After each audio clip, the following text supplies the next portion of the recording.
A big hello and a warm welcome to all of you amazing and beautiful people out there to my channel. Now in this channeling session, the Divine Masculine and Divine Feminine are together. They are together with each other. They are in each other's presence. And he is saying to universe, to source, to God that I'm so happy and I'm so grateful to you. And my gratitude is it's next level gratitude because this person that who's with me, she's being loved by everyone. So many people love her, so many people want her, because in his eyes he's now seeing her like that. He's seeing his beauty, he's seeing a lot of nurturing in her that he was not able to see earlier. Even he is getting awakened. So the more awakened he's going to be, the more he can see. So he is thanking God, he is thanking Source that she is with me, this beautiful. And it is not just the beauty of the physicalities or the physical, appearance of her. He finds her beautiful, that's it. And then because of that beauty that he sees in her, overall she becomes a beautiful person for him and a beautiful woman, the most attractive woman for him. So he is saying that I want to say so much to her, I want to share so much with her.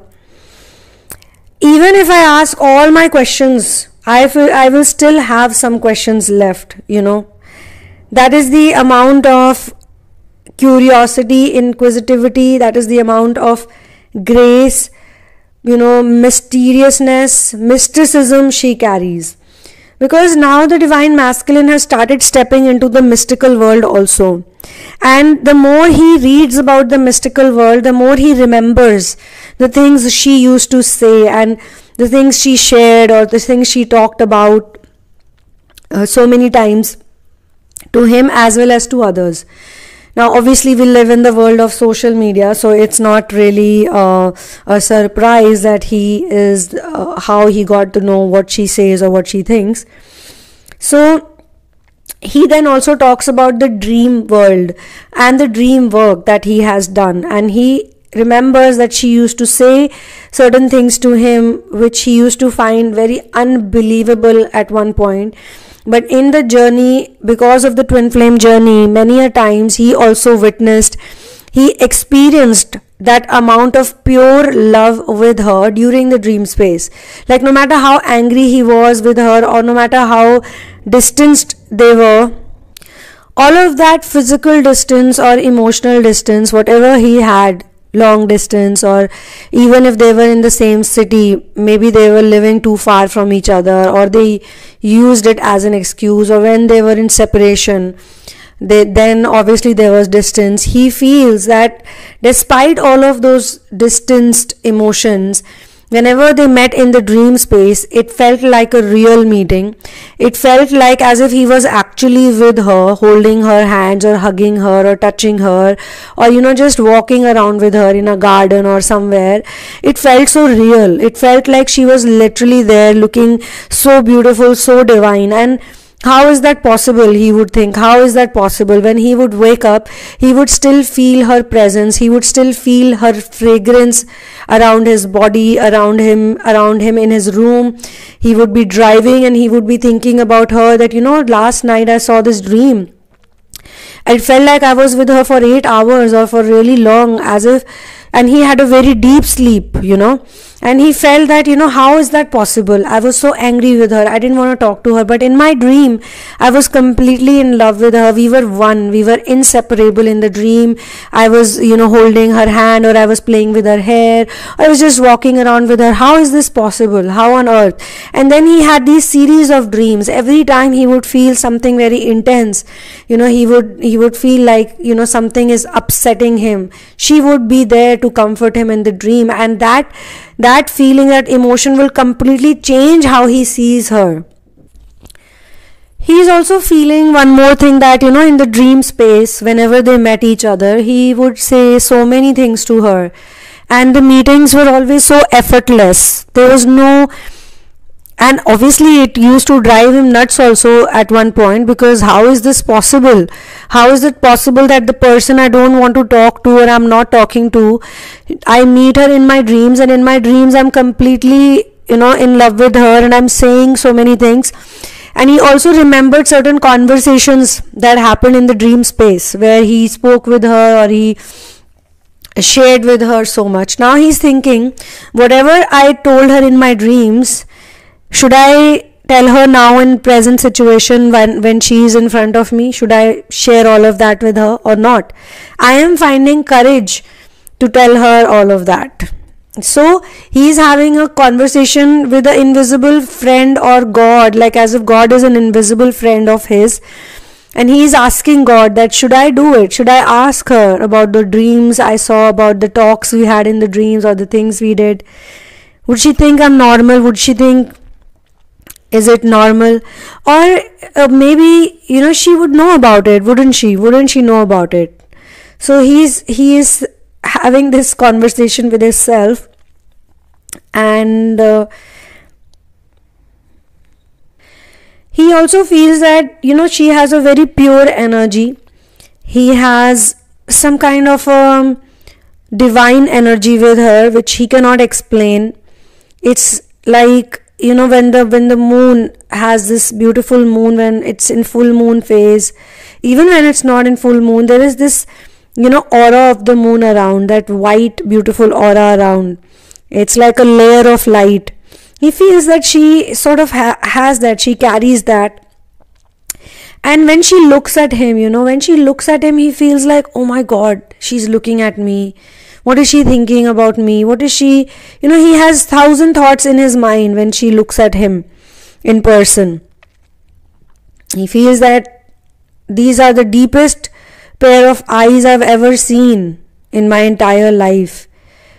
So deep, so deep, so deep.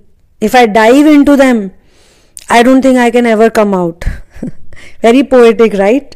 Very poetic, and very, you can say, you can feel a lot of romance in these words.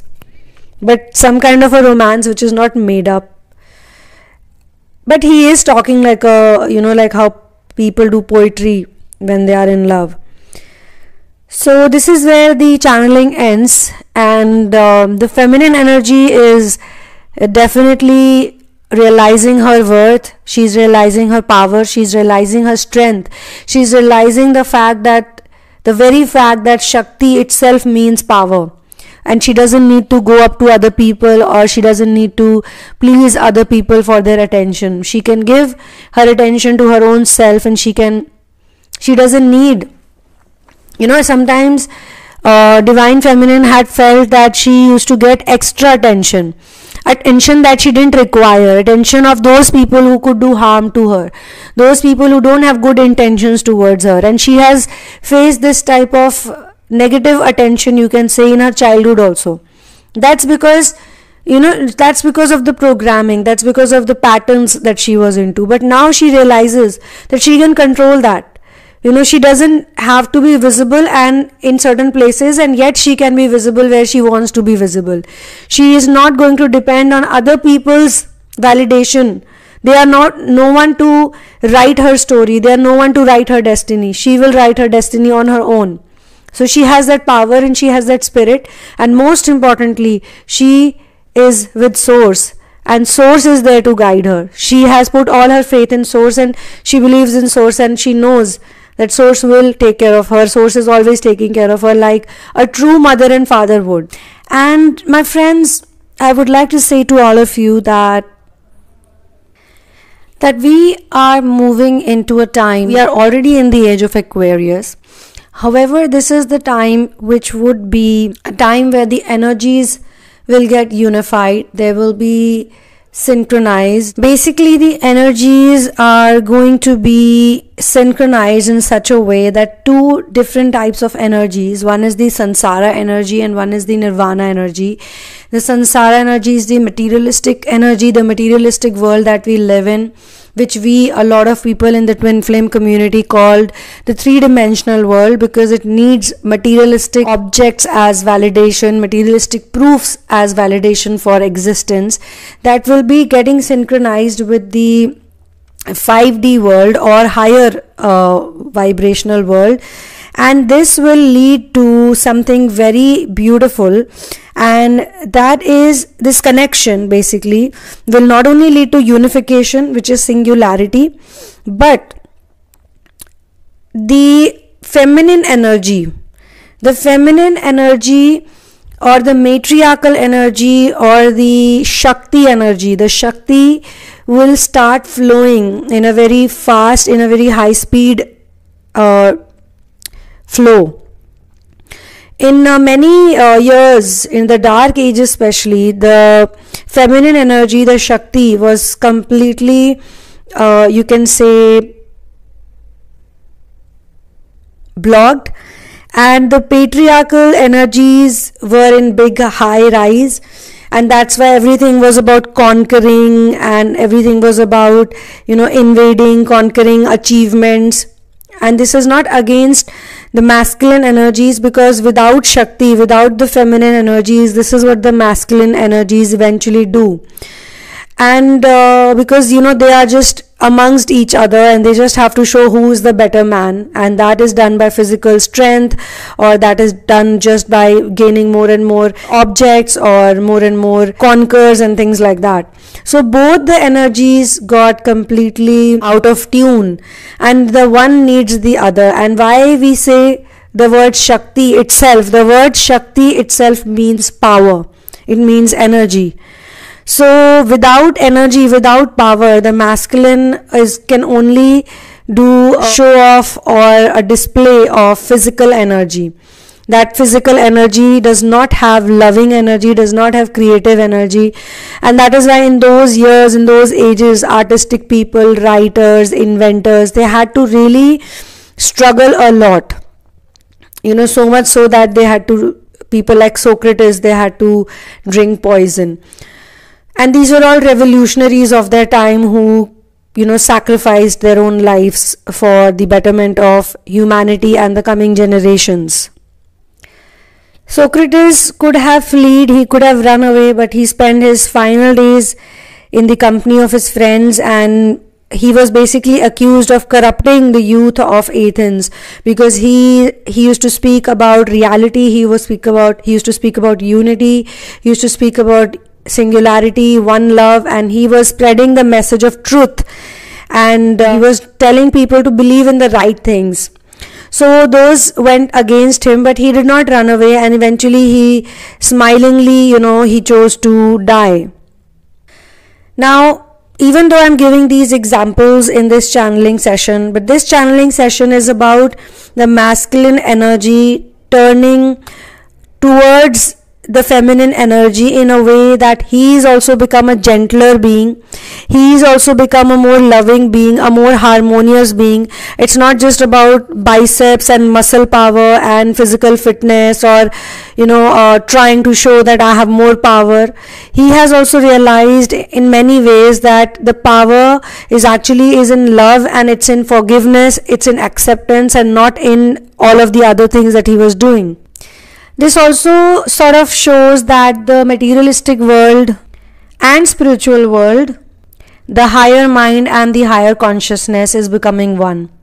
This also means that even the feminine energy or the spiritual world is giving acknowledgement to the materialistic world, because both go hand in hand.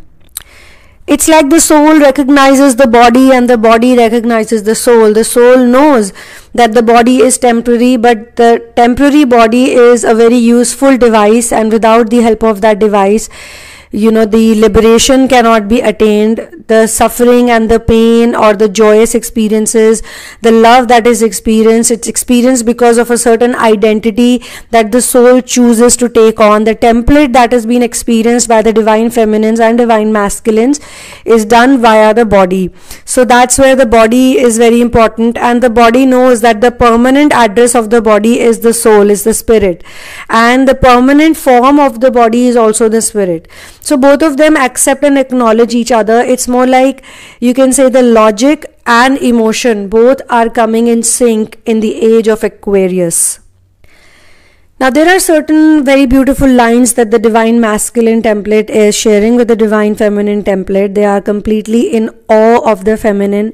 They are completely in awe of her strength, as opposed to that time when they could not understand her. They were negative about her, and the strength was seen as a display of overconfidence, or the intuition was seen as some sort of gibberish, or the other things like nurturing was seen as being over dramatic, so on and so forth. So they don't see any of that, and it's almost like a new masculine has been created and a new feminine has been created. In his eyes, from his perspective, he is literally saying that you've got the most beautiful eyes, because you're through you I see so much beauty of the feminine, because feminine is so delicate, so soft, so full of movements, beautiful movements. That's why even when someone turns a dancer or a singer, they need to develop those feminine energies, those creative energies, so that they can bring out those talents, or bring out those flexibilities that is required, that is needed in performances. So he is saying that she's such a beautiful performer. Look at the way she moves. It can make my heart soar up into the sky. And the way she breathes, even when she breathes so delicately and with so much femininity. He's really seeing his femininity as a beautiful emotion. Thank you so much for being here with me. One love and peace out.